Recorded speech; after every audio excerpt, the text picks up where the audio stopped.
you can't mute.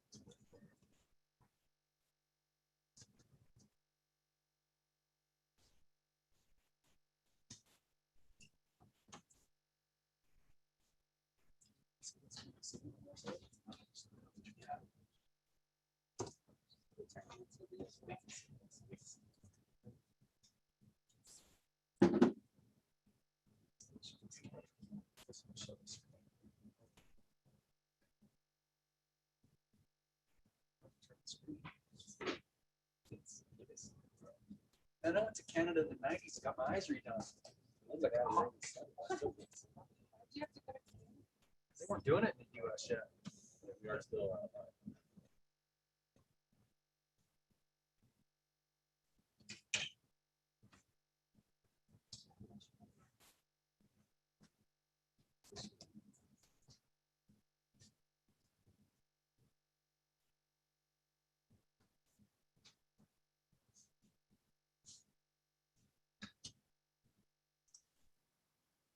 Good afternoon, everyone. And this is May 27th at 13:30 hours, and I'd like to call the Nevada Resilience Advisory Committee to order. And admin assistant, could you go ahead and take the roll, please? Dave Fogerson, Present. Billy Samuels, Present. Andy Ancho, Present. Roy Anderson, Travis Anderson, present. Noah Boyer, Present. Elizabeth Breeden,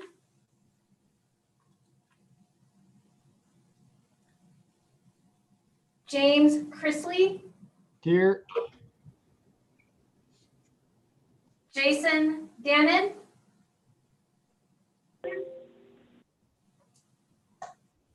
Cassandra Darrow,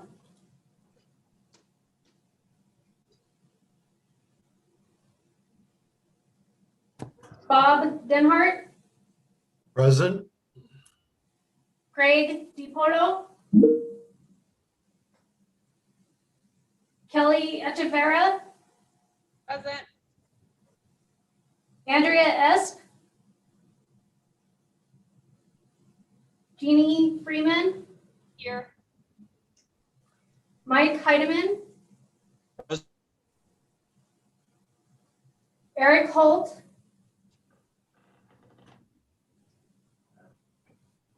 David Hunkup, Present. Jeremy Hines,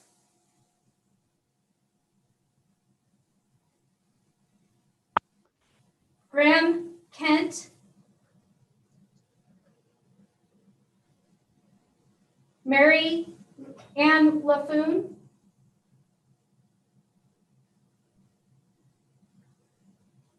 Chris Lake, Here.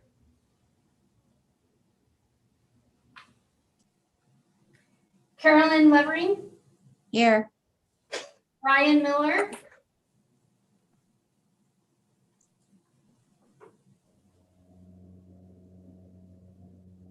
Tennille Perrier.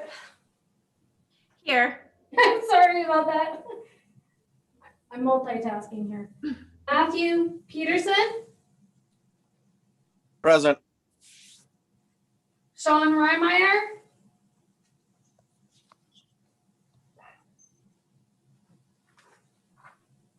Misty Robinson, Here. Rachel Skidmore, Present. Oops, present. okay, thanks Rachel, hi. Corey Solifrino, Here. Melinda Souther, Here. Carrie Underwood, Here. Mike Wilson, Here. Stephanie Woodard,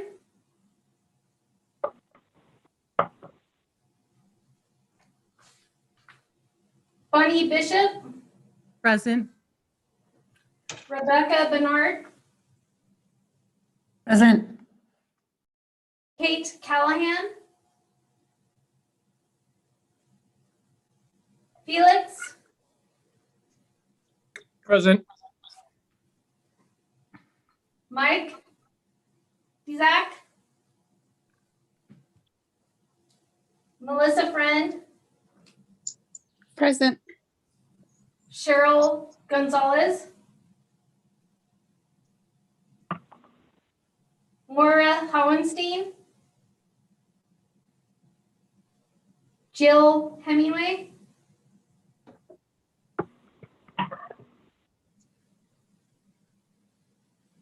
Patricia Herzog, Casey, Present. Sylvie Marks, Here. Catherine Nielsen, Samantha Laddick. Here. One moment.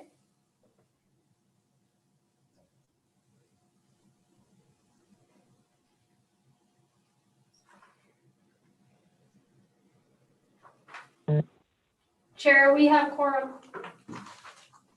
Perfect. Thank you, ma'am. And this is Roy Anderson. I'm on now too. Thanks, Roy. Okay, item number 2 is public comment. This is discussion only. No action may be taken on a matter raised on this agenda item until the matter itself has been specifically included on an agenda as an item upon which action may be taken. Public comments may be limited to 3 minutes per person, discretion of the chair. Comments not be restricted based upon viewpoint. Because there is no physical location of this meeting, public testimony under this agenda item may be presented by phone. And if you are on a phone, remember you have to hit *6 to unmute yourself as you called in. There is a delay between YouTube and regular Zoom that the meeting is occurring, so we'll just take a second. We don't have to wait the full 60 to 90 seconds as we did before, because we think the public is well aware of this knowledge now. And we're also opened up for any written public comment that the public can provide. So first I'll check with the admin assistant to see if we have any public comment that was written.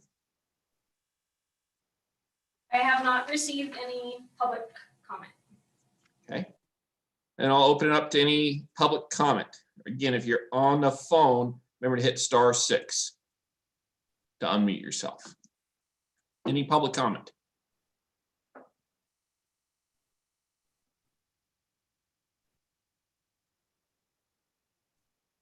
Okay, seeing no public comment, I do have a quick update on the legislative bills that DM presented. AB 14 and SB 14 that we've talked about as committee before have both been passed and signed by the governor. So we'll work to implement those. And one of those affects this committee because it moves us from a monthly meeting to a quarterly meeting. So we'll probably look at starting July 1st, moving to the quarterly format instead of having to do the monthly meetings. AB 485, the move from the DM to the Office of the Military has been passed unanimously by the Assembly and has been moved over to the Senate. And I might have to leave for legislative. I might not have to leave for a legislative hearing today. If I do leave, Vice Chair Billy Samuels will take over the meeting for us. Any other public comment? And if you're on the phone, you have to hit *6 to unmute yourself. Okay, hearing no public comment, we'll move on to item number 3. This is approval of the minutes, discussion, possible action. The committee will discuss and review the minutes from April 8th, 2021, and the committee may vote to amend and approve or approve the minutes as provided. Chief, this is Jeannie Freeman for the record. I move to approve the minutes of the April 8, 2021 meeting as written and submitted. Hey, we have a first from Jeannie Freeman. Kelly, I for the record, I second. Kelly, a second set. Any discussion on the motion? All in favor say yay. Yay. Yay. Any opposed say nay. Okay, motion carries. We'll go on to item number 4. This is the state of Nevada's 911 system. This is the first of 3 discussion items we have here, talking about some emergency management related items on the agenda. This is discussion only. We're going to lead a discussion on the status of Nevada's 911 systems, include the Federal Communications Commission's annual reporting requirements, recommendations from the disbanded Public Safety Communications Committee, and thoughts moving forward to increase Nevada's resilience. If you recall, Nevada Resilience Advisory Committee, this group that we're all sitting on today, was formed because DM used to have about, I think, 20 something public bodies, and one of them was the Public Safety Communications Committee. And they kind of did oversight for some radio systems and for the 911 system. Nevada is one of the few states that doesn't have a 911 coordinator, but DM still retains a responsibility to kind of oversee the system without any declaration of that. So we wanted to kind of have a discussion here, given not only the current data calls that we've been doing for the FCC request that we have to do every year, but also in light of the Nashville bombings and some of the vulnerabilities of our systems. So we want to have kind of a discussion about how we can prevent that in the future, what we can do to make that better for all of us, what efforts we should take at a local level, what efforts we should take at a state level to improve that resilience of our 911 system. Because we do know that that's the entry point for the public. And so when that goes down, it becomes a big deal. I'd like to turn it over now to Melissa Friend, our State Interoperability Coordinator, and have her start the discussion. Can everybody hear me just fine? Yes, ma'am. Thank you very much. So we just want to make sure that through the process moving forward, that everybody has the resiliency to move from dispatch center to dispatch center. And we don't at this point have that.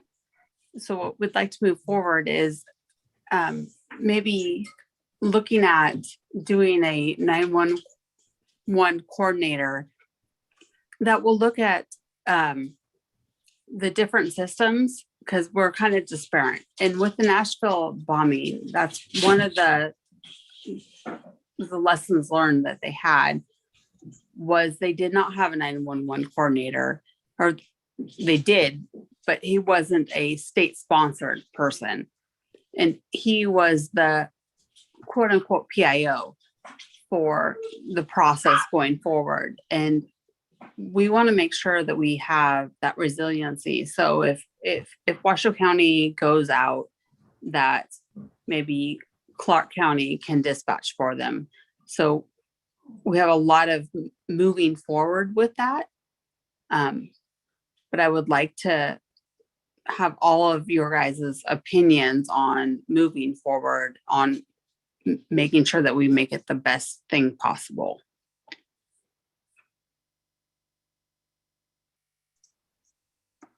Thanks, Melissa. We did have two bills in a legislative session this year, one specifically about the 911 system, and that was sponsored by the city of Elko and Senator Gokachia, and it didn't pass one of the initial deadlines to try to start this whole process back up again. And then we have a second one that's related to the behavioral health 911 system, and that would kind of push some stuff onto us for the 911 system.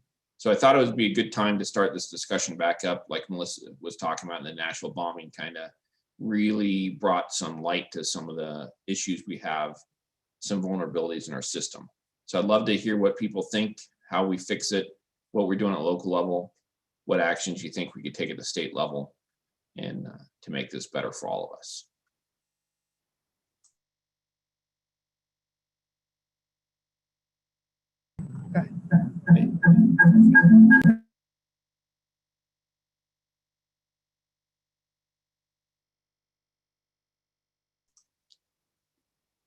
Go ahead down there, Jimi Hendrix.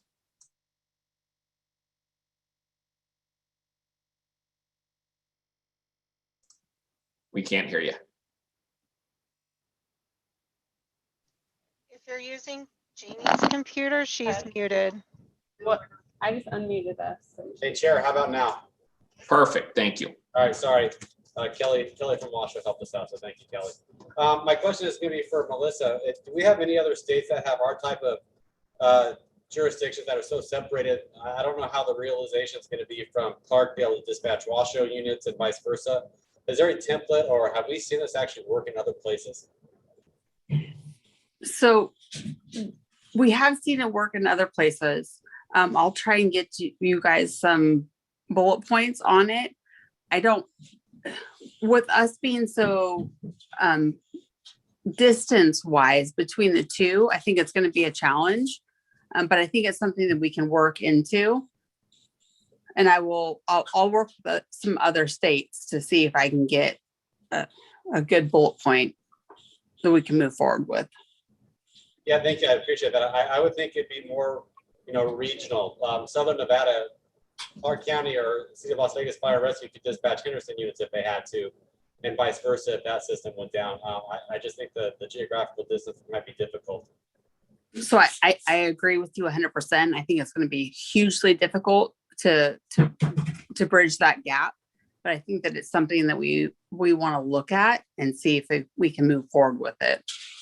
With that being an FCC coordinator for the state, if that be a state resource, that kind of your guys' idea, and that person could fluctuate back and forth between the north and the south. So I'm not going to speak for Dave on this, and I'll throw that back out to you and let you be the jurisdictional sword that's going to fall. But I think that it's something that the state can do as the SWIC, the statewide interoperability coordinator. I think that we can make it work, or at least bridge the gap between the two. Great. Thank you, Melissa. And Billy, Dave Fogerson, we're already kind of doing all the requirements, but we're not getting the credit for it. And without getting the credit for it, we don't, you lose the ability to get some FCC grant money for it. And so one of the items I'd like to do and talk to committee, make sure nobody's opposed to it, is actually talk to the adjutant general and to the governor and see if we can get an executive order that says that DM is the statewide statewide 911 coordinator. We're already doing it. That way we can be, there's only one state left in the union that doesn't have the 911 coordinator. And then we can start moving forward to see how we start working that out. Because I do think that in the future, that probably needs to be a standalone position. But in the current situation, I think we can get it going, at least with the staff we have on hand, to improve the system, improve the relationship between the PSAPs. Something as simple as that when the Nashville bombing happened, I called Melissa, and obviously that was Christmas Day. And I said, by the end of the week, I want to have a report on what happened. Could it happen here in Nevada? And from all of our PSAPs. And we're still trying to piece together all the PSAPs in Nevada and having good solid contact points with them, because we lack some of this information. By having a coordinator, maybe we can fill in some of those gaps, start getting some informal meetings of those groups together and build back up that resilience that we need to do in that area. Dave and Melissa, this is Jeannie Freeman for the record. How does this tie into some of the relationships that happen with our cross-border communities and some of the dispatching that happens when those types of situations happen? Because we do know that there's some shared resources and utilization that happens there. How might this impact that? So this is Melissa for the record. We are working well with California as well as Arizona for the cross-boundary communications. I know we have a bi-state communications project that's going on right now with the Lake Tahoe Basin that is sponsored by DHS. It was originally started by Cal OES, but we've kind of taken some of the owner on us. And then there's another conversation that's going on right now for alert and warning for the lower Tahoe River Basin alerts. So I think that the conversation between all of the states is pretty good right now, as long as we can make sure that we have everybody that needs to be involved is involved. Okay, great, thank you.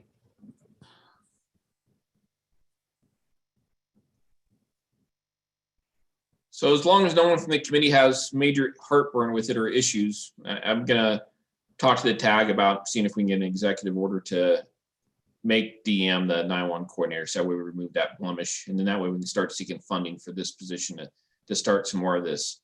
Obviously, when you hear statewide interoperability coordinator, that's on the communication side, but why is that also on the 911 side? So that way we can transfer between centers. We know where the switches are, we know where the vulnerabilities are, and we're a little more in tune and able to help out local jurisdictions. And we have a wide variety of 911 systems. We have some people are on enhanced 911, some on next generation 911. I believe we still have a center in Nevada where they get 911s transferred to them on a 7-digit number, so they can't actually do any of the Alley Annie information. And so those are items that we need to clean up and fix. That way the 911 system works seamlessly throughout the state. And then when one system goes down for like a national level event or a cyber event or something as simple as we had in Douglas when I was there, construction crew cuts the fiber line and now we're dead in the water. And luckily in that point, Carson was able to pick up the 911 calls along Nye County and Washoe and be able to take over that strain. So how do we make that system more resilient? So that way we make sure the future's better. And I'll probably look at the membership of this committee because we have some people that haven't shown up in a while. And so I might remove some people from the committee and add a couple of 911 system folks. That way we have some representation over them and be a little more inclusive of them in this group. So that way we can figure out the interoperable communications, starting with the 911 input to the radio communication and all the way through the data interoperability between the dispatch systems when you start talking CAD systems and that kind of stuff that really ties into Homeland Security mission as well with our fusion centers. Hey, Dave, if you're gonna start looking, or sorry, this is Billy Sanders, sorry, Chair. If you're gonna start looking at that, can't you just put them in the non-voting members just so we start getting that going? Absolutely. We can take a look at the membership and see where to put them best at. Because we got a couple of voting members that don't show up, so we can move them, or we can just add them non-voting members and we can move them around. I'll share that thoughts with you so that way we can collaboratively pick some people, because I want to make sure that we get some good representation in the 911 system, probably from Southern Nevada and Northern Nevada or in rural Nevada. And maybe they're not all on this committee, but find a way where we can hear their message without having to create another committee.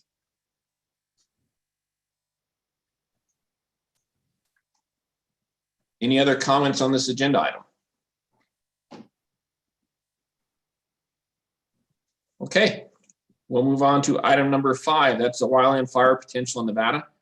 This is discussion only. State Forester Casey Casey's can provide us with a presentation on the Nevada's wildland fire outlook in 2021. And then we can discuss the wildland fire season and emergency management obligations that we need to consider for the season. Casey, thanks for coming. Thank you for having me. Good afternoon, everyone. Casey, State Forester Fire Warden for the Nevada Division of Forestry. I'm going to see how well I've learned Zoom over the last year and a half and see if I can share my screen with you. Can you see it? Yay, look, I can be taught new tricks. So I'm just going to briefly go over, this is a presentation we just gave to the governor on the wildfire season, kind of looking back at last year and then looking forward to this year. So last year we saw an increase in fire starts around the state. Nothing new when you've got all kinds of new people out recreating that don't necessarily understand all of that. What was slightly concerning about that, the numbers we saw last year was the increase in human caused starts. We went to about 68% of the overall starts were caused by humans and 76% of the overall acres were human caused fires. Our 5-year average for that is about 52%. Are you guys seeing it with the notes or do you want me to put it into the view mode? It doesn't matter. We're seeing it with the notes, just to let you know. Yeah, that's okay. Let me see if I can put it in the other mode. There you go. So one of the things I also, let me go to the next slide. That was also really neat about last year. As all of you know, we had a COVID pandemic. Most of you were actively engaged in that.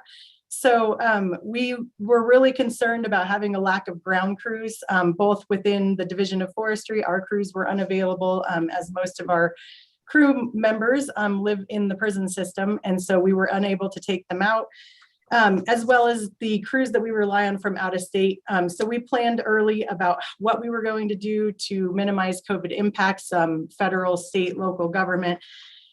And we did contract early for some scoopers that we had. We had, the state had 2 scoopers under contract for the first time. The BLM brought in some additional air assets, as did the Forest Service. And we were actually able to increase our initial attack success rate to 97% of those fires last year. Our average is about 95.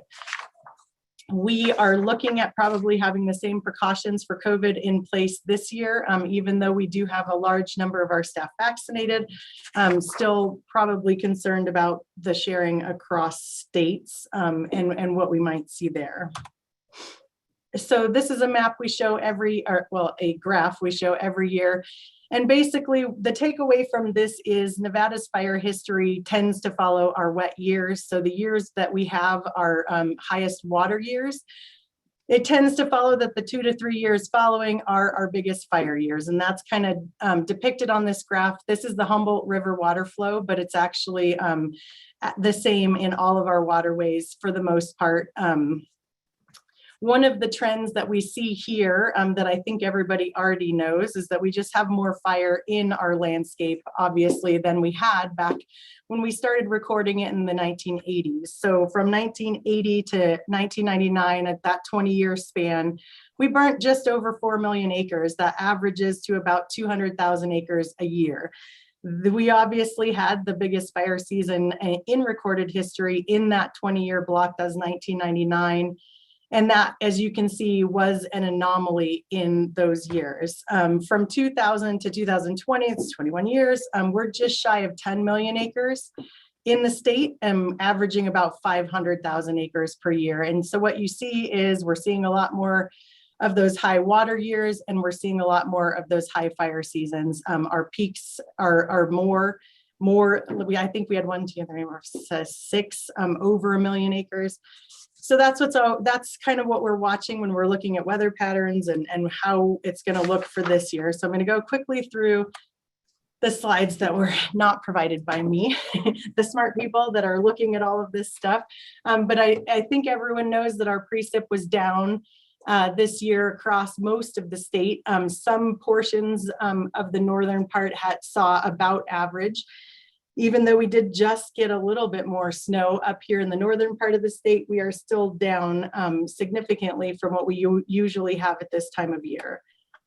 We're also looking at long-term impacts from drought. So this is the drought monitor, and much of the state of Nevada is in severe or extreme drought conditions, and they do predict that to continue through the summer. This one is here to show you kind of what I said earlier in these, it says BLM acres, but so in the black boxes, those are our above average years. It's the same graph I was depicting earlier. So we tend to see those high fire years following our wet years. What is worrisome this year and what we're concerned about is that some of our largest fires in the upper elevations are timber fires, and those fires, those tend to come in years where we have drought. So though our drought years aren't usually the biggest acreage years from a fire perspective across the state, they have been some of our biggest fires in the higher elevations and in the lowlands that we've seen. So we remain concerned, obviously, about the fire season this year. This is what they're predicting. So we're kind of seeing it right now. We've had a lot of activity in the southern part of the state. We've had a lot of red flag warnings. We've been carrying staff well into the evening and putting them on standby to be ready. We have 2 fires currently down in the southern part of the state. That's going to continue until hopefully the monsoons bring some rain, which they are predicting that the monsoons will come in with rain, but like most predictions, they're not always accurate. So we are looking at the South being of highest concern through May. In June, it kind of spreads up to that eastern part of the state. July, the same, and then up into the eastern part of the state and our higher elevations in August. I'll get into that in a minute. One of the things that we are really concerned about, obviously I'm a forestry agency. That's our mission is the Division of Forestry. We're really range managers because there aren't a whole bunch of forests in the state.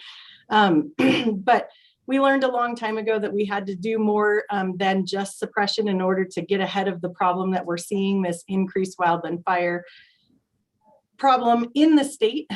So we focus a lot of our efforts on all three legs of the stool that are responsible for this issue, which is one, creating and sustaining resilient landscapes. So that's a lot of the projects that we're doing, rehabilitation, restoration, all of those projects, fuel reduction, creating and sustaining fire adapted communities. So working with our partners, we do have a fire adapted communities coordinator here at the state. And though they are an employee of NDF, they work for everybody, local government, federal government, and then ensuring that safe and effective fire suppression response. As most of you know, NDF is support. So we provide what is needed to help support the federal and local government entities in their response. We're less than 1% of the landowner across the state. So the numbers you're seeing here are across all agencies. That's local government, federal government, NDF. We'll have the normal complement of things that we normally have: air attack platforms, single engine air takers, helicopters, patrols, hand crews. Though the division is shy hand crews this year, we're hoping to get our positions up and ready and trained in the next couple of weeks to hopefully have some effect over the fire season. NDF is still working on a contract as we had last year for the super scoopers, but that is not in place yet. The Forest Service did contract with the super scoopers as a national asset, so they have 4 under contract. They'll be national. The good thing that we found about the state having this contract was that we control the assets. So as you all know, once it goes into the national database, whoever takes priority, it goes, which usually, unfortunately, is not Nevada. But so having it here, we were able to last year send it to Washington, Oregon, and California, but we were also able to pull it back when we were worrying about our fire indices here. We have gone into this season, as we do every season, planning ahead.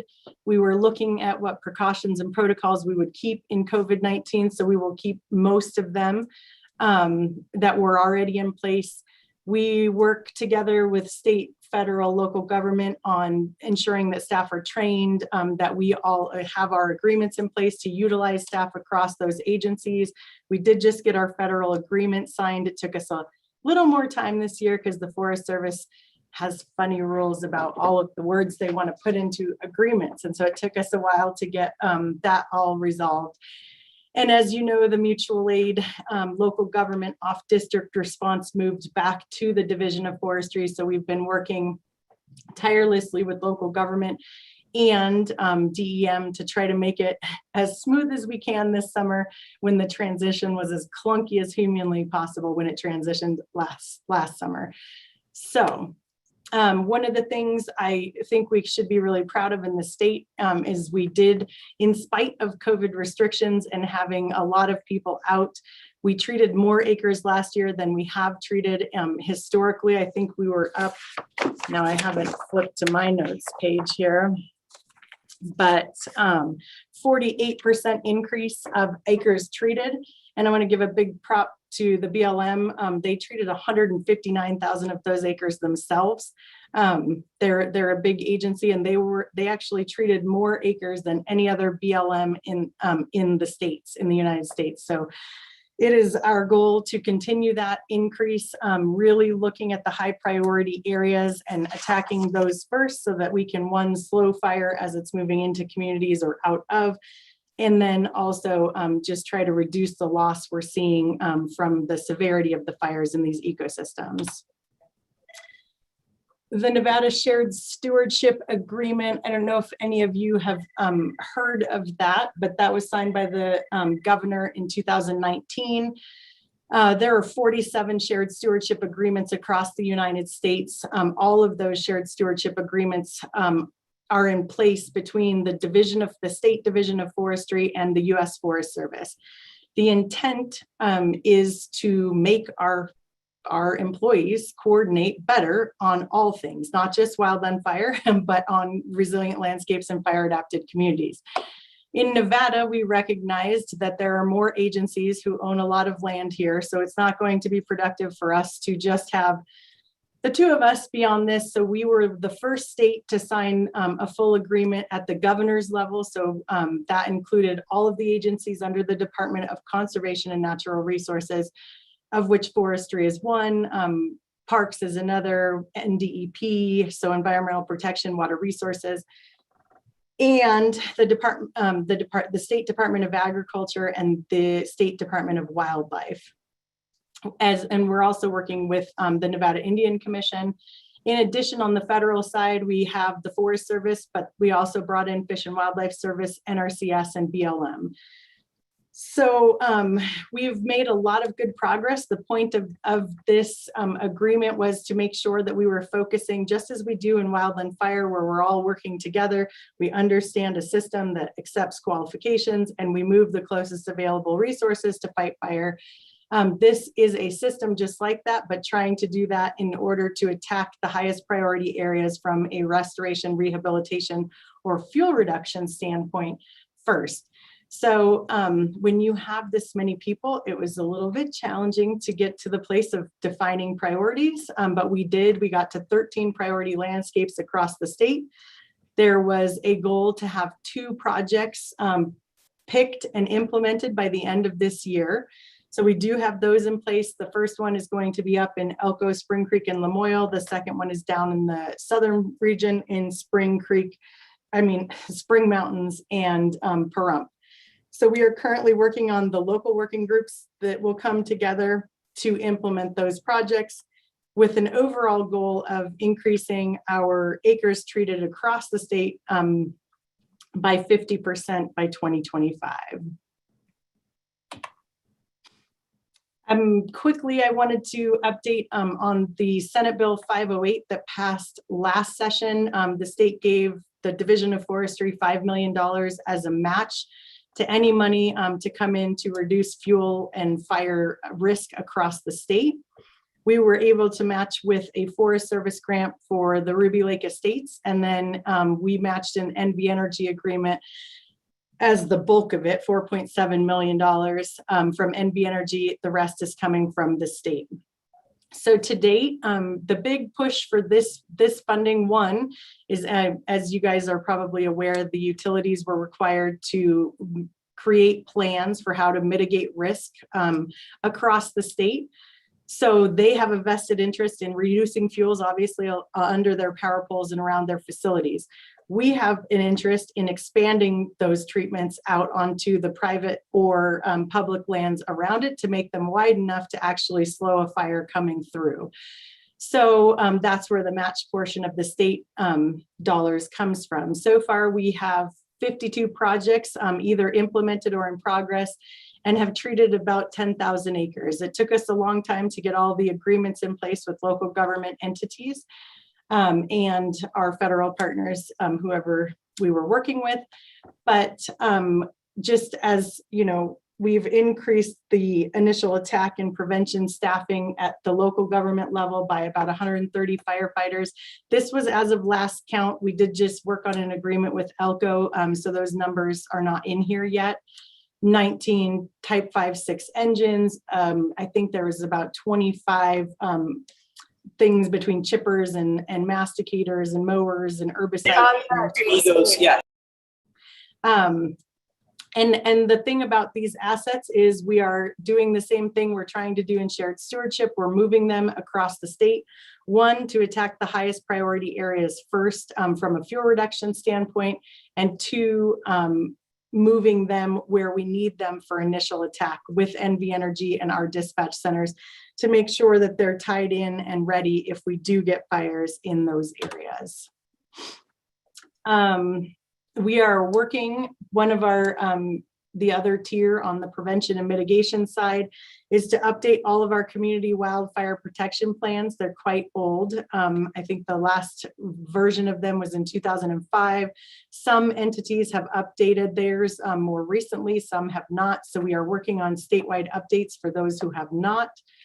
And there's an interagency prevention team touring the state right now. They look at the causes of fires from last year, which we had a lot of shooting fires again. We had a lot of chain fires from tow vehicles. And so they're going around to counties, local government, homeowners, and trying to push the prevention messages.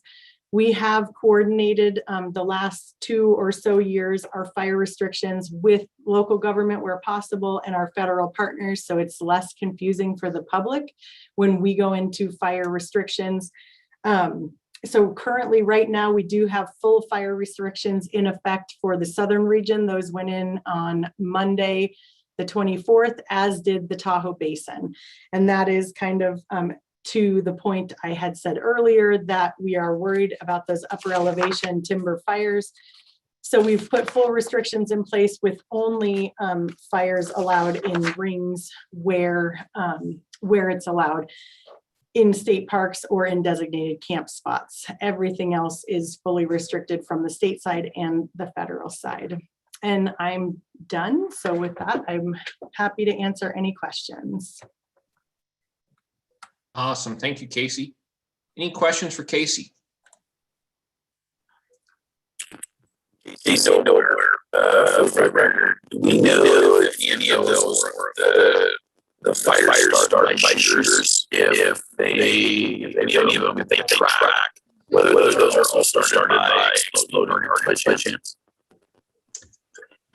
Noah, your question, your audio is horrible, but I think the question was, did we track the shooters by exploding targets?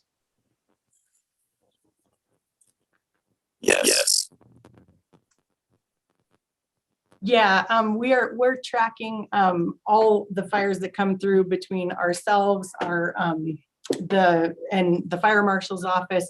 We're looking at all fire starts and what's happening. So if they were exploding targets, we did do some prevention campaigns along those lines. A lot of them were just target shooting outside of designated ranges where we had a lot of grass growth in the inner spaces. I think the Sloan 572 fire down south is like, oh, here comes another one.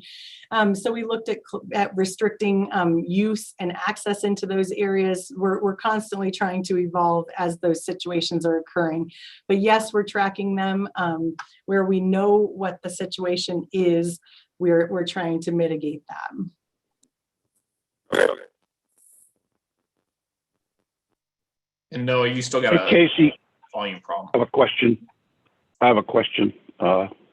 If he's done. Go ahead, sir. Casey, this is David Hunkup, Reno Sparks Indian Colony. That was a great presentation that you gave. I just have a couple comments. One of them is I hear no mention of tribes in your presentation. I know tribes are federal, and tribes.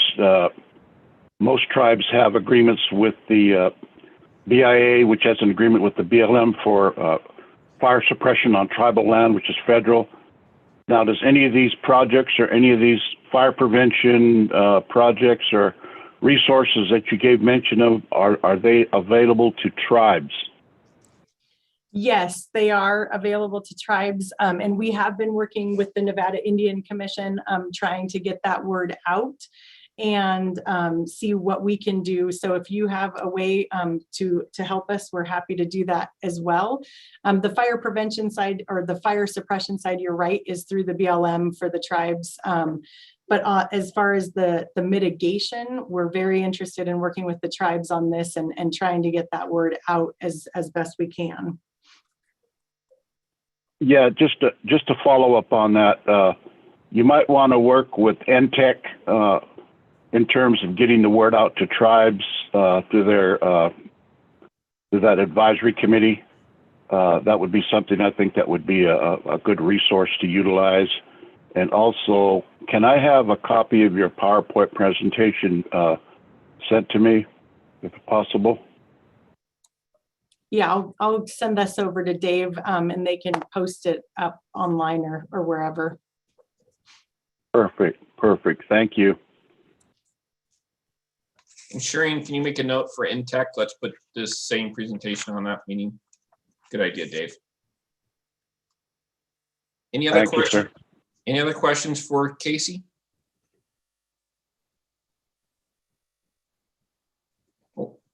So some of the other things that are kind of related to wildland fire that we're working with as well.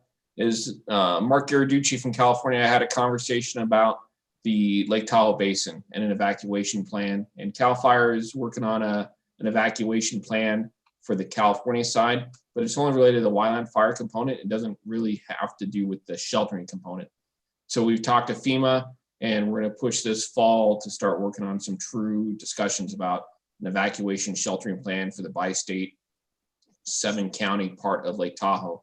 And that ties in with the communication plan that we're working on that Melissa talked about earlier up at the lake. So that way we can start working on how do we do those public notices for the evacuations, where do we send those folks? And it's not just for wildland fire, but then that's the same thing we'd use if we had a terrorist incident at State Line, Nevada, if we had a avalanche, all those different events that we're prepared for up the lake. And then don't forget the FMAG process too, that NDF runs for us. And then once the FMAG pays for the fire, there's also mitigation funds for that. And we have that new mitigation work group. And one of the components of that work group is to try to get the word out about those mitigation funds. That way, when we do have the fire, we can immediately, hopefully, if FEMA is holding to their word or what they're saying they can do, we immediately reduce the risk of flooding in communities from a wildland fire, and then help with the reseeding effort through NDF, a private contractor, or one of those other components that NDF has as partners. So we're trying to play very well together and stay on that mitigation piece and use every funding stream that NDF, DEM, and locals can find to make this happen for us. Any other questions, comments, concerns on this agenda item? Hey, Dave, I'm sorry. I just wanted to let you know too, I'm gonna have to jump off. I've got to go meet the governor out in Washoe Valley in, well, 15 minutes. So I'm gonna drive like the wind. Perfect. Thank you, Casey. Okay, thank you for having me. Okay, we'll move on to item number 6. This is the Urban Area Working Group meeting review. It's a discussion only led by Deputy Chief Samuels, who will discuss the Urban Area Security Initiative Homeland Security grants for federal fiscal year 2020 and 2021. Deputy Chief Samuels discussed the projects selected for funding by the Urban Area Working Group that were recommended to Nevada Homeland Security Committee on Finance, the Nevada Homeland Security Commission, and a state administrative agent. Billy. Thanks, Chair. I'm not going to discuss each project individually, but I'll just give you an overcap of them. If you guys have individual questions, we can go over that as well. Our funding for down here for the UASI was 5.2 million minus the 262,500 that goes to M&A for the state. So we had 4.987500. We had 28 applications for the UASI. We were able to fund 27 of them. We also had some de-obligated money of $326,774, which actually really helped that. So we appreciate that. We funded all 8 maintained projects totaling 1.7+ million. And then we also funded the 19 competitive and/or enhanced projects totaling the 3.2+ million. We also did meet the law enforcement terrorist prevention activities requirements at a 25%, which would be a total of 1.3+ million, and funded at 4.6. All of our funding requirements met the 5 priority area requirements, with me and you, Chair, have discussed many times, of the enhancing cybersecurity at 7.5%, enhancing protection of soft targets, crowded places at 5%, enhanced information sharing and intel sharing at 5%, combat domestic violent terrorism at 7.5%, and then addressing emerging threats at 5%. I'm more than happy to discuss any of the projects. I think I have most of them memorized. If you guys have any questions on any of those projects. And that's all I have, Chair. Thank you, sir. Any questions for Billy about that last? Because I believe you had 2 urban area working group meetings to go through that process. Anybody have any questions for him? Okay. We'll move on to item number 7. This is the Homeland Security Grant Program Investment Submitted Justifications. We will present the Nevada's investment justifications to the State Homeland Security Grant Program and the Urban Area Security Initiative Grant Program, which were submitted to FEMA and Department of Homeland Security on May 13th, 2021. So, not going to go into detail on these, but we wanted to make sure that we shared with everyone the investment justifications for not only the urban area, and the State Homeland Security Initiative. Because you guys, as a committee, we looked at all the statewide projects. So this now daylights all the statewide projects that we submitted for, along with all of the urban areas projects we submitted for. And way everybody gets a chance to see them. Again, I don't need to go through them, trying to do this kind of as consent agenda just to make sure you've got the resource. So if you want to look at those projects, I do encourage you, if you are thinking of projects in the future, look at these projects. That way you can see what and get some appetite for what you might want to do in the future and how we do some better collaboration between these different projects in the future. We're looking at some communication system collaborations. That way we can maybe turn down some money to open up money in other areas and items like that, and see where we can find some common ground to move together as a group on these. So those are in your packet and posted online for you to review. Any questions on the IJs? See, I'm talking like I'm from DEM. I just used the word IJ. And for the longest time, when I was on this committee, I had no idea what an IJ was. Okay, we'll move to item number 8. This is the Emergency Management Performance Grant, Federal Fiscal Year 2021 Work Plan. Again, a discussion only. We're going to present the work plan, which was submitted to FEMA on May 13, 2021. That is also in your packets. And this is the EMPG. So this funds the half of the funding goes to the state, half the funding goes to each local government that has an emergency management program and has asked for funding through it. If you recall, this body spent a lot of time trying to come up with a funding formula to make it fair for everyone. And whether or not you agree with what it is, that's the system we use, because that's what we did through this public body. So that was the program we used. This work plan was written collaborative between grants and our planner, Bill Elliott, and with our preparedness sections. That way we included all of DEM and what goals we wanted to reach and how we wanted to reach them. And it's probably the most collaborative effort that they've done to involve all the local jurisdiction, the state jurisdiction, and to spending this money appropriately and telling FEMA what we're going to do.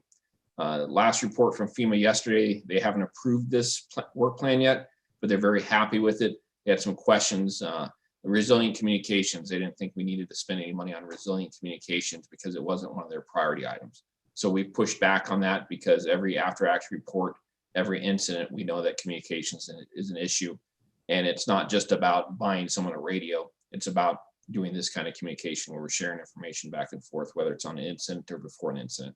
So we're going through those discussions with FEMA right now, and it sounds like that work plan will be accepted. Again, a good place if you're new to emergency management, take a look to see how everyone else is spending their money, to see how you might spend that money in the future. I know I got some calls from folks that, especially with the extra money got added, for ideas of what they should be spending that money on. Now this is daylighted, so where we can know how we're spending that funds and everyone can know what's going on. Any questions on item number 8? Okay, we'll move to item number 9, our last discussion point. And this is it's an odd agenda item because when you look at it, you automatically think Nevada Energy and think of the power company, but it's Nevada's energy related issues. So we're looking at all the energy related issues, not Nevada Energy specifically. So we're going to discuss the impact of the East Coast fuel transmission pipeline issues in Nevada and collaborate on ways to improve Nevada's resilience. And we put this on at the request of a couple of members, or one member of the board or the committee, and then a couple of emergency managers kind of wanted to have this discussion about what would happen in Nevada if we had that same issue that they had on the East Coast, where they lost their power or their gas pipeline. We obviously know there's just a couple of pipelines here in Nevada, some with natural gas, some with all the fuel oil products. And some communities have a plan, some communities don't. We saw Southern Nevada had an issue earlier this year because one of the gasoline stations forgot to order enough fuel. And so they actually had some of their fuel stations shut down because they didn't have enough stock on hand. That kind of created a little Homeland Security concern for about an hour until we figured out what was going on to make sure that it wasn't a production or delivery issue, but it was just them ordering their supply issue. So I want to kind of see what the committee thinks. How do we do this? We've got friends from the Governor's Office of Energy and then the Department of Agriculture on the call with us too. A couple years ago, there's a good research study that was done by Mike Matthews Gonzo's group of CISA from DHS to talk about some of our resilience and some of the items that we could work on in the future to make us better, especially looking at how we interact with California, because we know that a lot of our energy is either going to California from the Hoover Dam area or is transported through Nevada to California and the impacts that that could have on their system that then becomes an issue for us to address as well. So I'd love to see what the committee members think. If you got thoughts on the issue, what we could do to make us better and how we could all collaborate to make that happen.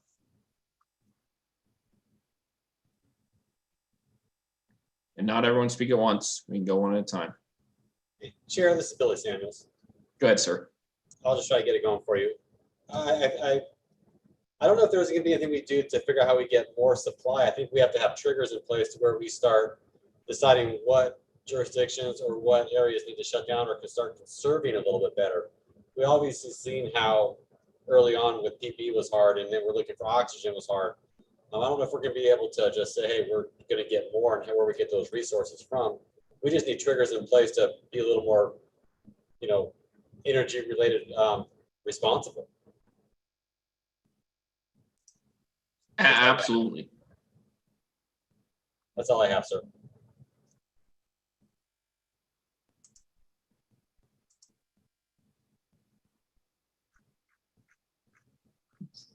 Dave Hunkup, Reno Sparks.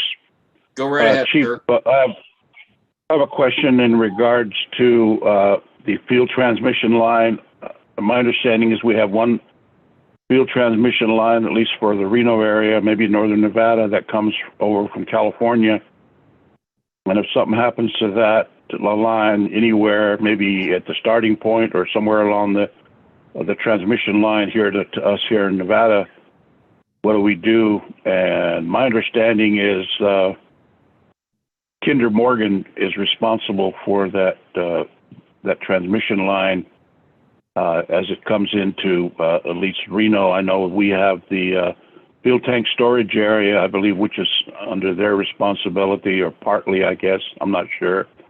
But what kind of a plan do they have in place if something should happen? I don't know if I've ever seen a plan from them. I'm sure they have one, but I'm not sure what it contains. But also, I'm not sure how jurisdictions, other than having some kind of a plan similar related to what they have, could put in place, because I mean, we don't have any storage requirements other than just what's in those fuel tanks there, unless some of the other different jurisdictions have underground storage facilities with their own pumping stations, which I know some of them do, but most of us don't have that. And in order to put something like that in place, it would require installing an underground storage tank, which, there's a lot of EPA requirements behind that. And I don't know if that's something, at least, I don't think that's something I'd want to do, or at least I would recommend to our tribe. But I just a question, kind of broad question there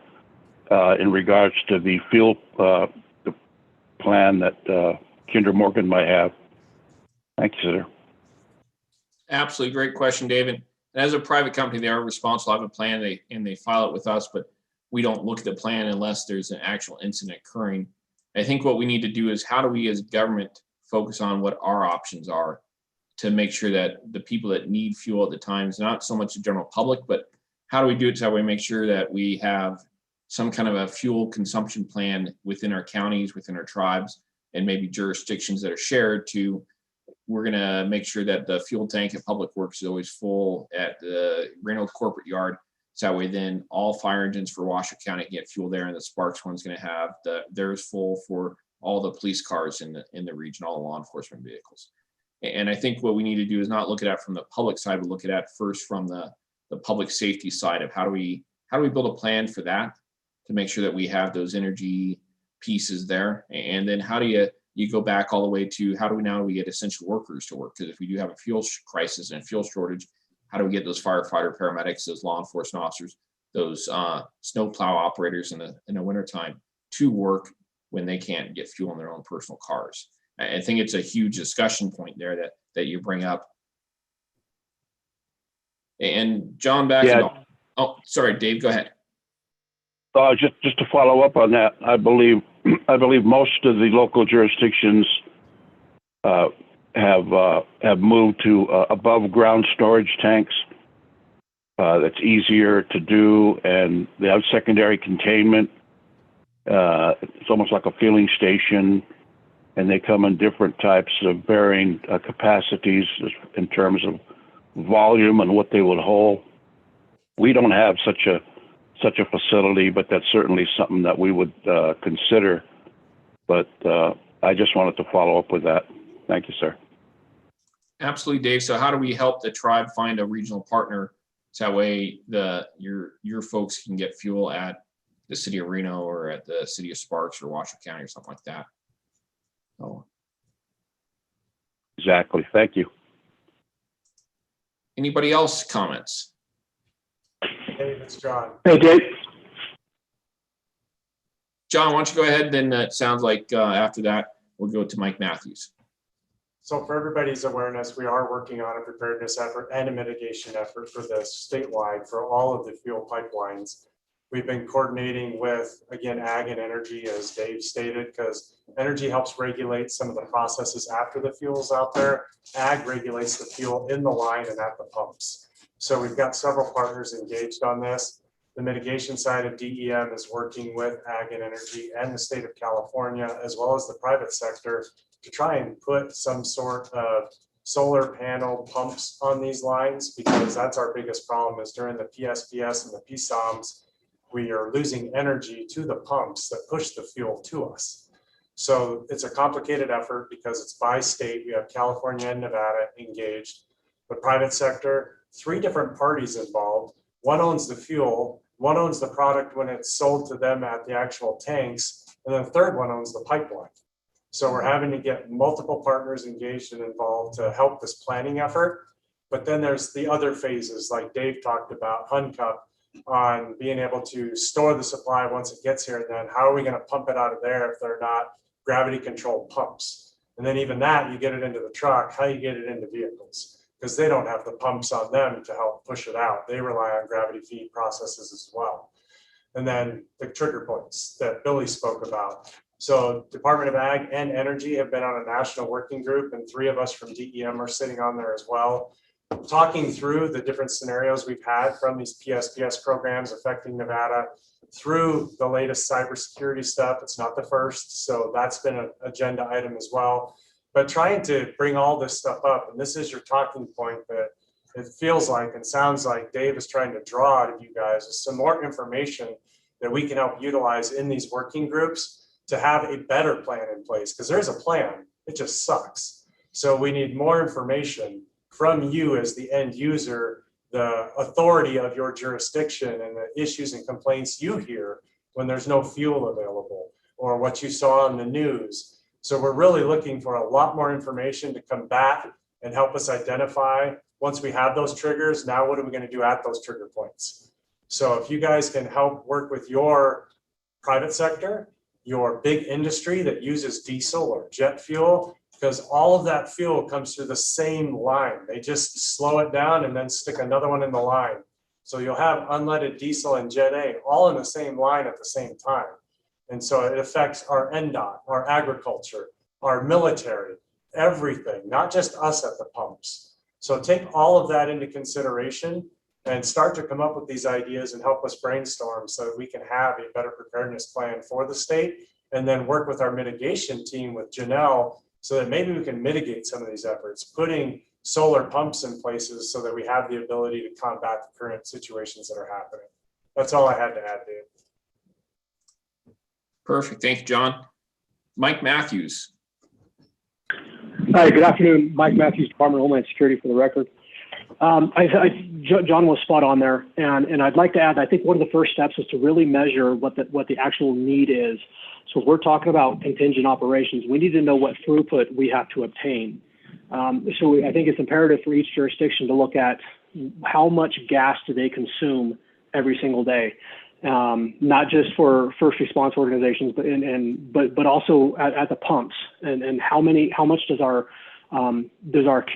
our communities consume every single day, and that gives us an idea of what throughput we need to meet to start planning towards. And once we have that throughput, we can determine, is that throughput achievable by using rail, by using trucks? And if we're using rail or trucks, how many trucks or how many rail cars does it take to equate to 24 hours of a pipeline operation?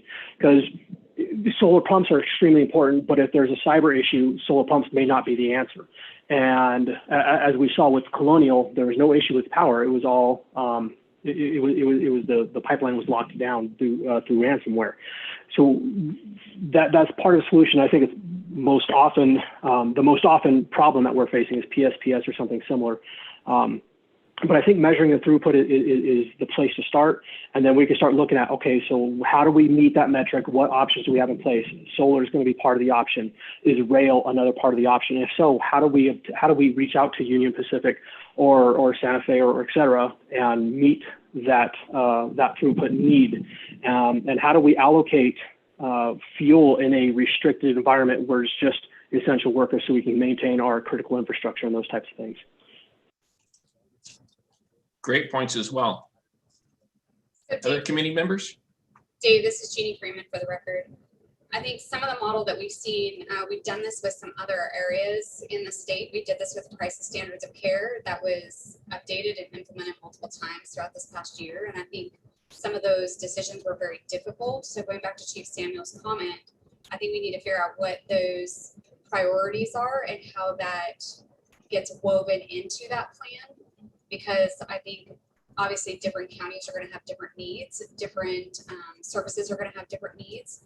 And I think you need to look at it's sort of our continuity of operations, right? As a state, how does that impact our economy? How long are we talking about? Are we talking about 5 days? Are we talking about that major earthquake exercise that we really love having and practicing? And we're talking months on end. So I think that there's different thresholds that need to be built into that plan in addition to just having it, but we need to be able to have those different criteria and how those get modified. And I think that it is more than a single entity that is making those decisions. Similar to that crisis standards of care, you had a committee of people who were built into doing and making those decisions that were kind of diverse, but not too many, where too many voices created problems. Absolutely. Anyone else with discussion items? I know we got some of our partners on the phone. Everyone is free to talk because I got a couple text messages. Can I talk? Yes, anybody can talk, not just the committee members.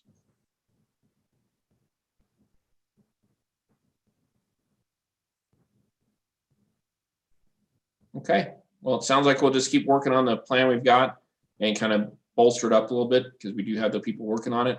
But just want to make sure that everybody knows what's going on. And if you got ideas, reach out to us. That way we can include those ideas because we've got to, this is going to happen to us sometime, whether it's a PSPS event that shuts off the power for a couple of days that then kills the fuel supply to Northern Nevada or Southern Nevada, or we have a refinery fire that shuts off the fuel supply to Southern Nevada. And we also have to remember our electricity predominantly comes from natural gas. So if we lose that natural gas pipeline, we lose potential for power. And we're an exporting state. We make more power than we consume. So there's some goodness there, but you kill the power in the middle of winter in the north and we're gonna have issues. You kill the power in the middle of summer in the south and we're gonna have big issues. And so these are things we gotta think about, especially when you start looking at climate change and those items that are gonna continue to exist, that is gonna cause some of these other chain disruptions through the system. Dave, this is Jeannie Freeman for the record once again. Would it be possible to potentially bring this issue to the once a month EM call as something to be considering? Because I do think that our EMs have a decent handle on the types of things that are going on in their community. And so I just think that it's important for them to have their eyes and ears on this as well. Absolutely. We can do a listening session on that with one of those meetings.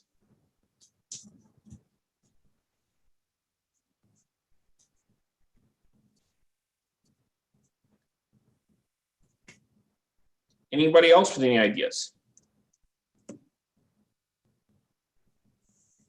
Okay, I'll close item number 9. We'll move to item number 10. This is for public comment. No action may be taken upon a matter raised upon this agenda item until the matter itself has been specifically included. Anybody on the phone, hit *6 to unmute yourself. Again, *6 to unmute yourself. If you're watching along on the YouTube channel, you're just a couple of seconds behind us. Hopefully you know how to get across to us. And I'll open it up for any public comment.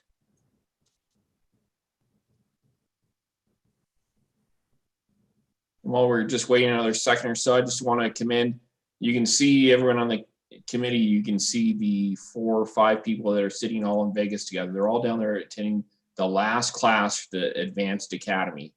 And on tomorrow, they get awarded their diplomas for completing not only Basic Academy and the Advanced Academy.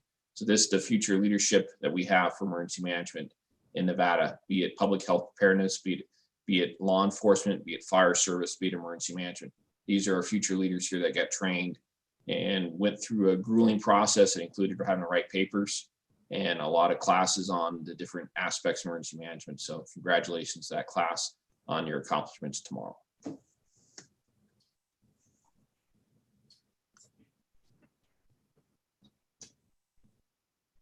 Any additional public comment? Okay, hearing none, we'll move to item number 11. This is adjournment. Kelly Echeverria, for the record, I move to adjourn. Jeannie First- Freeman for the record, Wilson, I second. First from Jeannie, a second from Mr. Wilson from Clark County School District. All in favor, say aye. Aye. Anybody wants to continue to stay on Zoom for the rest of your life, please say no. Perfect, meeting's adjourned. See you guys next month. Thank you.